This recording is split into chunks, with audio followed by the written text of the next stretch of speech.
Hello everyone, कैसे हैं आप लोग। एक बार फिर से स्वागत है आप सभी लोगों का चहल एकेडमी यूट्यूब प्लेटफॉर्म पर। और आज जिस टॉपिक के बारे में हमें डिस्कशन करना है उस टॉपिक का नाम है विनिवेश, डिसइन्वेस्टमेंट। एक्चुअली आप लोगों ने इन्वेस्टमेंट या निवेश के बारे में सुना होगा।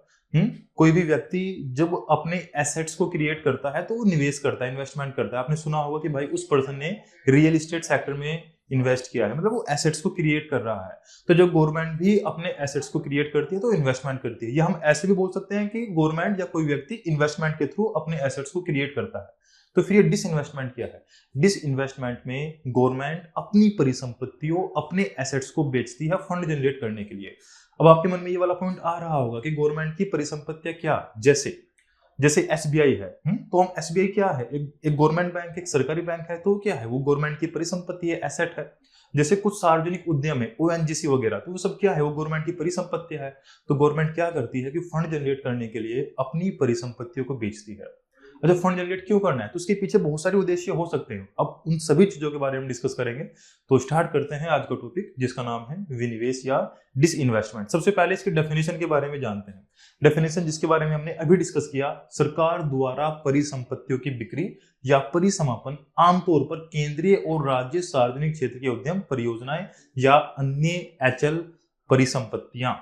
कुछ मामलों में परिसंपत्तियों का निजीकरण करने के लिए विनिवेश किया जा सकता है। अब ये निजीकरण क्या है, हम इसके बारे में भी डिस्कस करेंगे। बस आपको वीडियो लास्ट तक देखते रहना है। देखो होता क्या है कि जैसे इस पॉइंट को बहुत ध्यान से आप लोगों को समझना है। एक सेकंड बस। जैसे माना कि ये कोई गवर्नमेंट कंपनी है और इसकी 100% शेयर होल्डिंग गवर्नमेंट के पास है, सरकार के पास में है। तो ये क्या है? ये एक सरकार की परिसंपत्ति है, सरकार का एसेट है। तो सरकार कई बार क्या कर सकती है कि इसकी कुछ शेयर होल्डिंग को बेच सकती है। माना गवर्नमेंट ने इसकी 10% शेयर होल्डिंग को बेच दिया, तो अभी 90% शेयर होल्डिंग गवर्नमेंट के पास में है और 10 या 10% शेयर होल्डिंग किसी निजी व्यक्ति या किसी निजी संस्था के पास में है। तो प्यारे बच्चों, इस प्रक्रिया को कहा जाता है विनिवेश। अच्छा, जरूरी नहीं है कि सिर्फ 10% ही बेचना है, हो सकता है कि 50% प्लस बेच दे। तो वो भी किस कैटेगरी में आएगा? वो भी विनिवेश की कैटेगरी में आएगा। जब हम बात करते हैं कि भाई विनिवेश कितने प्रकार का होता है, या उससे पहले विनिवेश गवर्नमेंट करती क्यों है, विनिवेश के उद्देश्य क्या है, सबसे पहले हम इस पॉइंट के बारे में डिस्कस करते हैं। देखो एक्चुअली आप लोगों ने बजट के बारे में पढ़ा होगा शायद थोड़ा बहुत। कई बार क्या होता है ना कि गवर्नमेंट की एक्सपेंसेस या सार्वजनिक व्यय बहुत ज्यादा होते हैं और राजस्व उतना जनरेट हो नहीं पाता। उसकी वजह से जो राजस्व घाटा है या जो राजकोषीय घाटा है उसमें वृद्धि होती जाती है। तो कई बार गवर्नमेंट राजकोषीय घाटे को कम करने के लिए गवर्नमेंट को फंड जनरेट करना पड़ेगा। उसके लिए क्या करना पड़ता है? उसके लिए गवर्नमेंट कई बार डिसइन्वेस्टमेंट का सहारा लेती है। अच्छा, ऐसा नहीं है कि राजकोषीय घाटे को कम करने के लिए हमेशा डिसइन्वेस्टमेंट करना पड़ेगा, नहीं। डिसइन्वेस्टमेंट राजकोषीय घाटे को कम करने का एक तरीका हो सकता है। तो प्यारे बच्चों, इसके उद्देश्य क्या क्या हो सकते हैं? राजकोष पर राजकोषीय बोझ कम करना, सार्वजनिक वित्त में सुधार, निजी स्वामित्व को प्रोत्साहित करना। हो सकता है कि गवर्नमेंट प्राइवेटाइजेशन को बढ़ावा दे रही हो, इसलिए अपनी शेयर होल्डिंग को किसी प्राइवेट पर्सन या किसी निजी संस्था को बेच रही हो, बिल्कुल ऐसा हो सकता है। वृद्धि एवं विकास कार्यक्रमों का वित्त पोषण, गवर्नमेंट को स्कीम लेकर आए, फंड नहीं है, फंड जनरेट करना है, तो तब भी डिसइन्वेस्टमेंट का सहारा ले सकती है। बाजार में प्रतिस्पर्धा को बनाए रखना और बढ़ावा देना, क्योंकि कई बार आप लोगों ने ये फील किया होगा कि ठीक है प्राइवेट सेक्टर है, लेकिन प्राइवेट सेक्टर में जो क्वालिटी है ना वो लगातार इनहैंस होती है। तो कई बार गवर्नमेंट ऐसा कर सकती है। माना गवर्नमेंट कोई पीएसयू है, वो अच्छा परफॉर्म नहीं कर रहा है, तो उसके शेयर होल्डिंग का कुछ परसेंट बेच दिया ताकि उसके परफॉर्मेंस में बढ़ोतरी हो। तो प्रतिस्पर्धा में बढ़ोतरी के लिए भी इसका प्रयोग किया जा सकता है। अब हमारा नेक्स्ट पॉइंट है कि डिसइन्वेस्टमेंट कितने टाइप का हो सकता है। तो प्यारे बच्चों, डिसइन्वेस्टमेंट को हम डिवाइड करते हैं। डिसइन्वेस्टमेंट को डिवाइड किया जाता है कि कितनी शेयर होल्डिंग को बेचा गया है, कितनी शेयर होल्डिंग गवर्नमेंट ने अपने पास रखी हुई है। तो एक सेकंड, हाँ, फ्लो चार्ट के माध्यम से हम इसको समझने की कोशिश करते हैं। जैसे मैं आपको दो कंडीशन बताऊंगा।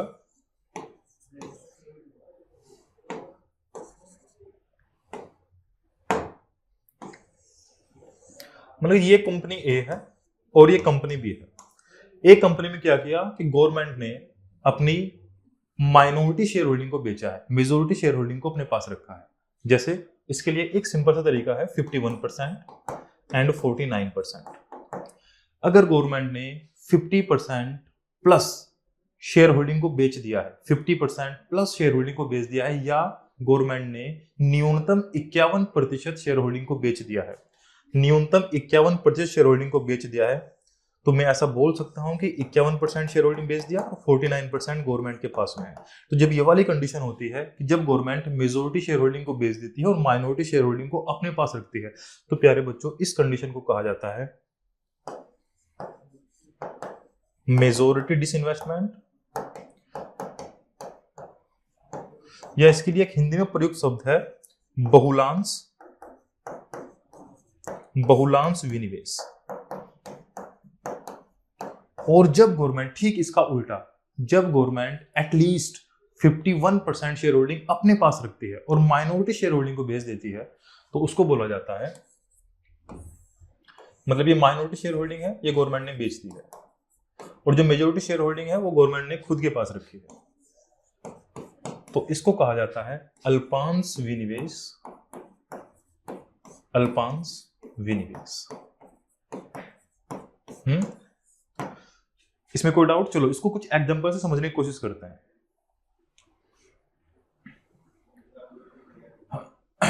अल्पांश विनिवेश जिसके बारे में हम अभी डिस्कस कर रहे थे, इसके लिए एक परफेक्ट एग्जांपल है LIC। आपने LIC के बारे में निश्चित रूप से सुना होगा। अभी 2022 में क्या हुआ कि 2022 से पहले तक LIC की 100% शेयर होल्डिंग गवर्नमेंट के पास में थी। मतलब ये एक सार्वजनिक उद्यम था गवर्नमेंट के लिए, लेकिन गवर्नमेंट ने क्या किया, गवर्नमेंट ने इसकी 5% शेयर होल्डिंग को बेच दिया। अभी प्रेजेंट में लगभग 95% शेयर होल्डिंग गवर्नमेंट के पास में है और 5% शेयर होल्डिंग गवर्नमेंट ने बेच दी है। तो प्यारे बच्चों इसको हम क्या बोलेंगे? इसको हम बोलेंगे अल्पांश विनिवेश, माइनॉरिटी डिसइन्वेस्टमेंट। अच्छा, माइनॉरिटी डिसइन्वेस्टमेंट का एक नाम और भी है, शायद आप लोगों ने सुना होगा, सांकेतिक विनिवेश। सांकेतिक विनिवेश या टोकन डिसइन्वेस्टमेंट।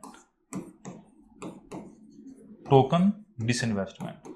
तो जब भी टोकन डिसइन्वेस्टमेंट या अल्पांश विनिवेश की बात हो तो आपको याद रखना है कि गवर्नमेंट मेजोरिटी शेयर होल्डिंग अपने पास रखती है और माइनॉरिटी शेयर होल्डिंग बेच देती है। जैसे इसमें 5% की शेयर होल्डिंग बेची है। अच्छा, कब तक ये अल्पांश विनिवेश की कैटेगरी में आएगा? ये तब तक अल्पांश विनिवेश की कैटेगरी में आएगा जब तक एटलीस्ट 51% शेयर होल्डिंग गवर्नमेंट अपने पास रखेगी। तो आप डेफिनेशन पढ़ सकते हैं, विनिवेश एक प्रकार जिसमें सरकार कंपनी में बहुलांश हिस्सेदारी जो अधिकतर 51% से अधिक होती है वो अपने पास रखती है तथा यह सुनिश्चित करती है कि प्रबंधन नियंत्रण सरकार के पास रहे। अच्छा, जिसके पास में मेजोरिटी शेयर होल्डिंग रहेगी तो मैनेजमेंट उसी के कंट्रोल में रहेगा। तो भी LIC का जो मैनेजमेंट है वो निश्चित रूप से गवर्नमेंट के कंट्रोल में ही रहेगा, क्योंकि गवर्नमेंट ने उसकी माइनॉरिटी शेयर होल्डिंग को बेचा है। 90 के दशक के आरंभ और मध्य में संस्थाओं का अल्पसंख्यक विनिवेश ही हुआ है। ये अल्पसंख्यक नहीं है, ये अल्पांश है। ये टाइपिंग में कुछ मिस्टेक हो गई, अल्पांश। तो अल्पांश विनिवेश हुआ है 90 के दशक में, फिर बाद में धीरे धीरे जो बहुलांश विनिवेश है वो भी होना स्टार्ट हुआ। कुछ एग्जांपल इसमें दिए हुए हैं।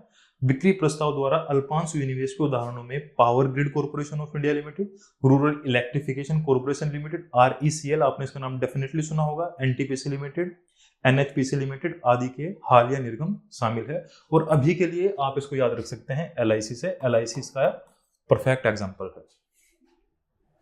डन प्यारे बच्चों, चलिए अब आगे बढ़ते हैं। नेक्स्ट, बहुलांश विनिवेश या मेजोरिटी डिसइन्वेस्टमेंट।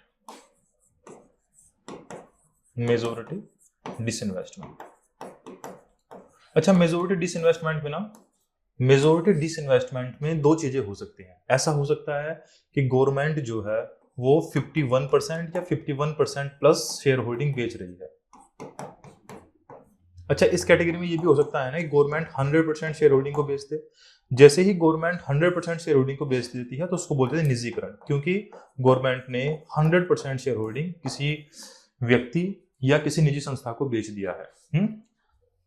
ऐसा गवर्नमेंट क्यों करती है? इसके पीछे का कारण है, जब सरकार को लगता है कि मैनेजमेंट भी वो प्राइवेट सेक्टर को सौंपना चाहती है, क्योंकि जैसे ही majority share holding private sector के पास जाएगी तो जो मैनेजमेंट का जो कंट्रोल है वो भी प्राइवेट सेक्टर के पास चला जाता है। यह विनिवेश एक प्रकार का जिसमें सरकार विनिवेश के बाद कंपनी में अल्पमत हिस्सेदारी अपने पास रखती है, माइनॉरिटी शेयर होल्डिंग खुद के पास में और मेजोरिटी शेयर होल्डिंग बेच दी है तथा पूरी तरह से अपनी बहुलांश हिस्सेदारी बेच देती है। अब सेकंड पॉइंट आप पढ़ो, आमतौर पर बहुलांश विनिवेश में हमेशा रणनीतिक साझेदार शामिल होते हैं। ये साझेदार अन्य सीपीएससी भी हो सकते हैं, जैसे बीआरपीएल से आईओसी और केआरएल से बीपीसीएल। बहुलांश विनिवेश में रणनीतिक साझेदार निजी संस्थाएं भी हो सकते हैं, जैसे कि मॉडर्न फूड्स की हिंदुस्तान लीवर लिमिटेड को बिक्री, सीएमसी की टाटा कंसल्टेंसी सर्विसेज लिमिटेड को बिक्री। एक पॉइंट आपको इसमें और समझना, मैं आपको एक एग्जांपल से, जैसे ये आपको दिखाई दे रहा होगा एयर इंडिया। एयर इंडिया में क्या हुआ कि 2022 तक, एक सेकंड, 2022 तक एयर इंडिया जो है वो गवर्नमेंट के कंट्रोल में हुआ करती थी, लेकिन 2022 में गवर्नमेंट ने एयर इंडिया को टाटा ग्रुप को बेच दिया 100%। तो प्यारे बच्चों, ये किस कंडीशन में आएगा? ये आएगा निजीकरण के बारे में। हाँ, लेकिन अगर थोड़ी बहुत शेयर होल्डिंग गवर्नमेंट अपने पास रखती तो तब हम इसको बोलते हैं रणनीतिक विनिवेश या रणनीतिक बिक्री। तो इस आधार पर जो बहुलांश विनिवेश है उसके दो टाइप हो सकते हैं, एक हो सकता है रणनीतिक विनिवेश और एक होता है कंप्लीटली निजीकरण। इसमें सरकारी हिस्सेदारी के एक बड़े हिस्से की बिक्री शामिल है जो किसी सार्वजनिक उपक्रम में 50% या उससे अधिक हो सकती है। साथ ही प्रबंधन नियंत्रण का हस्तांतरण भी शामिल है। प्राइवेटाइजेशन में 100% शेयर होल्डिंग बेच दी है। तो प्यारे बच्चों, ये कुछ टाइप हुए डिसइन्वेस्टमेंट के। इसमें कोई डाउट हो या कोई भी इशू जो आपके समझ में नहीं आया है, आपको तुरंत चैट बॉक्स में कमेंट करना है।